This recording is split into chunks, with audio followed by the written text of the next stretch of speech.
वंदे मातरम, जय बिहार। मेरे प्यारे साथियों, आप सभी का अपना सब्जेक्ट यानी इतिहास हिस्ट्री की बात करेंगे। उसका प्रीवियस ईयर क्वेश्चन 2019 की बात करेंगे।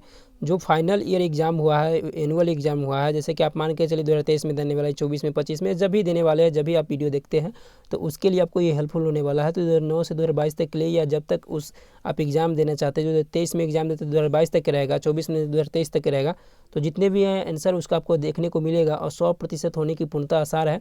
अगर पॉलिटिकल साइंस, ज्योग्राफी, अगर हिस्ट्री, अगर ये 3 सब्जेक्ट है तो को सारे वीडियो मिल जाएंगे। और 100% होने की भी आसार इसलिए कहते हैं क्योंकि आपको अगर डाउट भी लगता है तो कमेंट में ज़रूर पूछेंगे और उसमें भी आपको सही निदान मिल जाएगा। तो कमेंट सेक्शन का ज़रूर चेक करेंगे जब आपको डाउट लगता हो, क्योंकि अगर डाउट है तो उसको कमेंट करना है, साथ में अपना भी आंसर रिव्यू देना है कि उसका क्या आंसर होना चाहिए, किस माध्यम से होना चाहिए।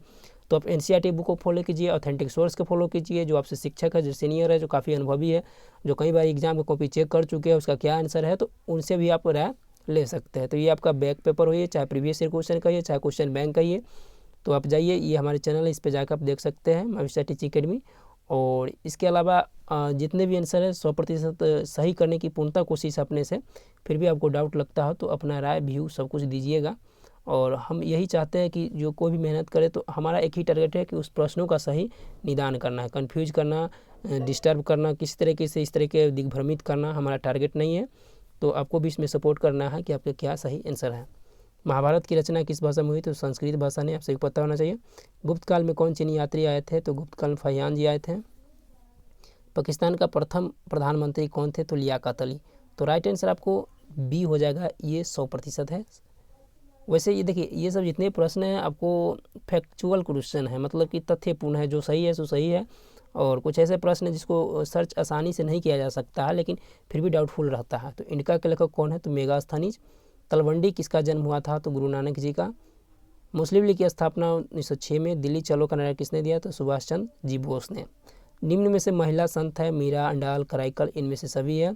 भारत में आने वाले प्रथम पुर्तगाली कौन थे? तो आपसे पता होगा कि वास्को डिगामा। तो राइट आंसर हो जाएगा वास्को डिगामा, जो भारत खोज एक तरह से माना जाता है 1498 में। 17 मई कहिए चाहे 20 मई 1498 में आया था, ये दोनों हो सकता है। ख्वाजा मोइनुद्दीन चिश्ती की दरगाह कहाँ है? ख्वाजा मोइनुद्दीन चिश्ती पूछा है तो राइट आंसर अजमेर हो जाएगा। हम्पी नगर किस साम्राज्य से संबंधित है? तो हम्पी विजयनगर साम्राज्य से संबंधित है। निजामुद्दीन औलिया किस सूफी सिलसिले से संबंधित है? ये चिश्ती संप्रदाय से है। और तो इस तरीके से ध्यान देगा। और इनका दरगाह कहाँ है? तो दिल्ली में है। अगला है कि भारत का प्रथम मुगल शासक कौन था? तो आप सभी को पता होना चाहिए कि प्रथम जो पूछा है वो बाबर हो जाएगा।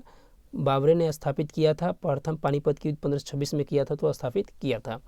पुराणों की संख्या कितनी है? देख लीजिएगा कि बाबर के जो अपना आत्मकथा है उसको बाबरनामा नहीं कहा जाता बल्कि तुजुक ए बाबरी कहा जाता है। तुजुक ए बाबरी तुर्की भाषा में लिखा गया था, बल्कि उसका अनुवाद बाबरनामा लिखा गया। तो बाबरनामा लिखा गया तो अकबर ने कराया था, रहमान जो थे उसे कराया गया था। तो बाबरनामा उसका मूल रूप नहीं है, मूल रूप तुजुक ए बाबरी है, इसलिए आत्मकथा तुजुक ए बाबरी होता है। पुराणों की संख्या कितनी है?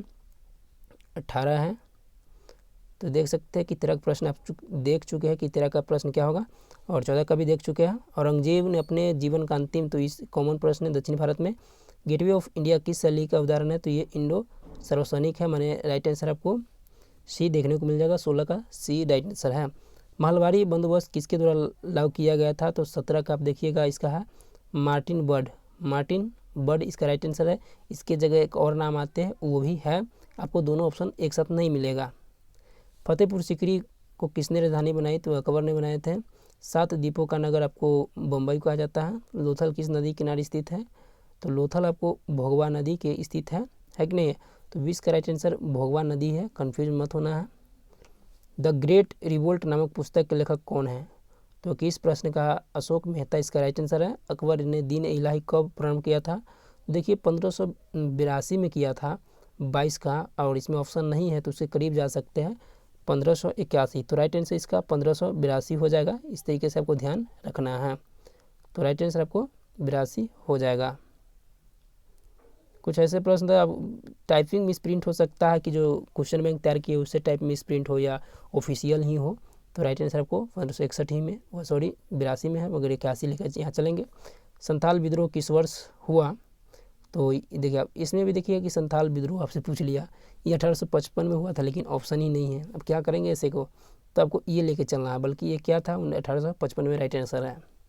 श्वेतांबर एवं दिगंबर का संबंध किससे है, तो ये आपको जैन धर्म से है। महावीर ने पार्श्वनाथ के सिद्धांतों में जो पांचवा सिद्धांत जो था ब्रह्मचर्य जो था। आईने कबीर के लेखक कौन है, तो अबुल फजल। श्रीमद् भागवत गीता के महत्व को किसने विचार व्यक्त किया था, तो इन तीनों ने किया था, तीन में से सभी हो जाएंगे। धम्म की शुरुआत किसने किया था, तो अशोक जी ने किए थे। अगला देखते हैं कि अल बरूनी किसके साथ भारत आया था, ये कॉमनली प्रश्न है, महमूद गजनी।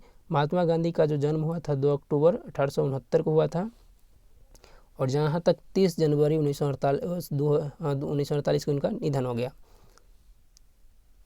तो अगला है द्वितीय विश्व युद्ध किस वर्ष आरंभ हुआ था, तो ये 1939 से 45 तक चला था, यानी 6 वर्षों तक चला था। भारतीय संविधान की प्रारूप समिति के अध्यक्ष कौन थे, तो प्रारूप समिति के अध्यक्ष भीमराव अम्बेडकर जी हैं। बंगाल के विभाजन की घोषणा किस वर्ष हुई थी, तो 1905 में हुआ था। दांडी किस राज्य में है, तो ये गुजरात में है। तंबाकू का सेवन सर्वप्रथम किस मुगल सम्राट ने किया था, तो अकबर ने किए थे।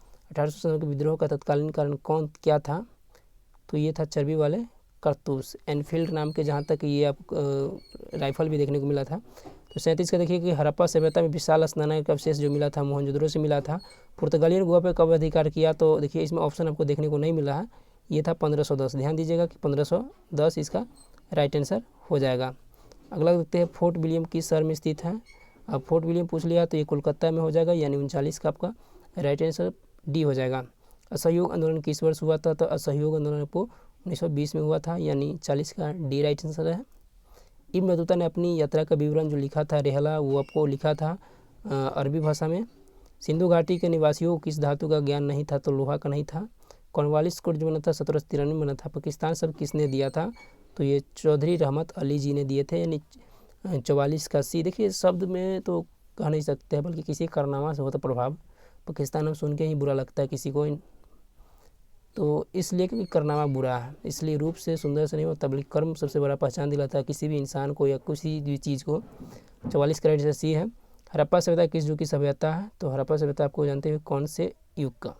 अकबर ने टोडरमल के दीवाने अशरफ कब नियुक्त किया गया था, तो ये 1582 में किया था। तो 46 का राइट आंसर आपको ये हो जाएगा, कन्फर्म मानिए, डाउट नहीं है। गोपुरम का संबंध मंदिरों से है। रूस में भारत विद्या का जनक किसे कहा जाता था, जीएस लिविदेव का राइट आंसर हो जाएगा, यानी बी। चंपारण सत्याग्रह का संबंध किस राज्य से है, तो चंपारण सत्याग्रह बिहार से है, और ये पश्चिमी चंपारण जानते ही होगा, जिसका मुख्यालय आपको जानते हुए कि बेतिया है, पूर्वी चंपारण को मोतिहारी है। पटना मेटर्स का विद्रोह का नेतृत्व किसने किया था, तो ये किया था पीर अली जी। राइट आंसर आपको 50 का ए हो जाएगा। कुंवर सिंह पूरे बिहार के मुख्य रूप से जो किया था आंदोलन, और ये जगदीशपुर से किए थे। तो इस तरीके से ध्यान दीजिएगा कि आपको जो 50 ऑब्जेक्टिव था 2019 का, और जितने भी क्वेश्चन बैंक में ऑब्जेक्टिव था उसका सोल्यूशन दे दिया गया है। और इसमें भी डाउट हो तो कमेंट जरूर करेंगे, और जो हमारा मेहनत है उसका एक ही मेहनत का हम लोग से आपसे चाहेंगे कि आप प्रश्न पे जो भी डाउट हो कमेंट करेंगे, उसका निदान खुद भी अपना से बताएंगे अगर डाउट हो तो, और बाद में भी उसमें सुधार कर दिया जाएगा, क्योंकि किसी से कन्फ्यूज करना, डाउटफुल करना इसी तरह का हमारा टारगेट नहीं है। तो इसी उम्मीद के साथ जय हिंद साथियों, वंदे मातरम, थैंक यू।